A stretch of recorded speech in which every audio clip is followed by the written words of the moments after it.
একজন 85 বছরের বৃদ্ধ লোক তার ছেলে ধরো 45 বছরের অতি শিক্ষিত ছেলেকে নিয়ে সোফায় বসে আছেন।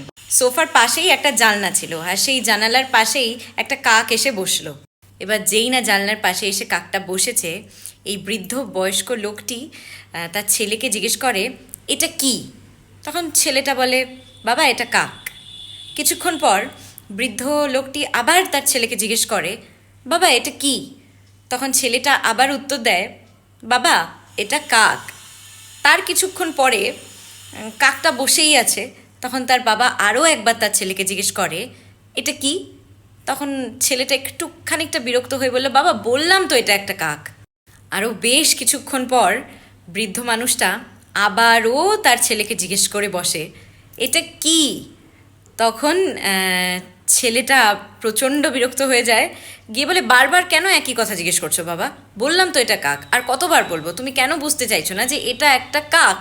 আর কতবার তুমি জিজ্ঞেস করবে বলো তো? আর ভাল লাগছে না কিন্তু আমার। কেন বারবার একই প্রশ্ন করে যাচ্ছ?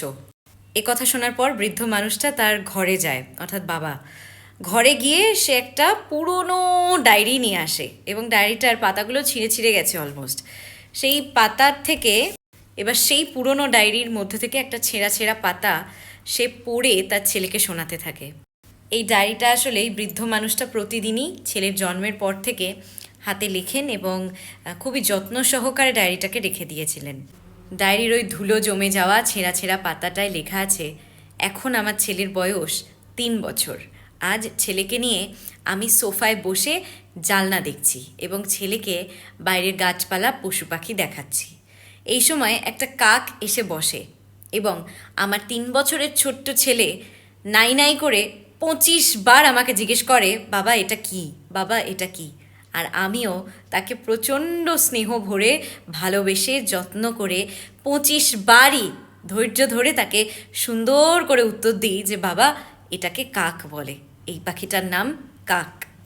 আমার কিন্তু ছেলের ওপর একটুও রাগ হয়নি, বরং আরও হাসি পেয়েছে এবং তাকে শেখানোর মনোবৃত্তি নিয়ে আমি বারবারই উত্তর দিয়ে গেছি যে এটা কাক, এটা কাক। অথচ আজ যখন আমার ছেলের 45 বছর বয়স এবং আমি 80 পেরিয়েছি, তখন আমার ছেলেকে মাত্র 4 বার প্রশ্নটা জিজ্ঞেস করাতেই ছেলে আমার ওপর কতটা বিরক্ত। আমাদের বাবা মায়েরা পুরনো হয়ে যায় ঠিকই, কিন্তু বাবা মার ভালোবাসা কোনো দিনও পুরনো হয় না। অথচ আমরা একটু বড় হয়ে গেলেই সহজেই বাবা মার ওপর খুব বিরক্ত হয়ে যাই, খুব রাগ ধরে।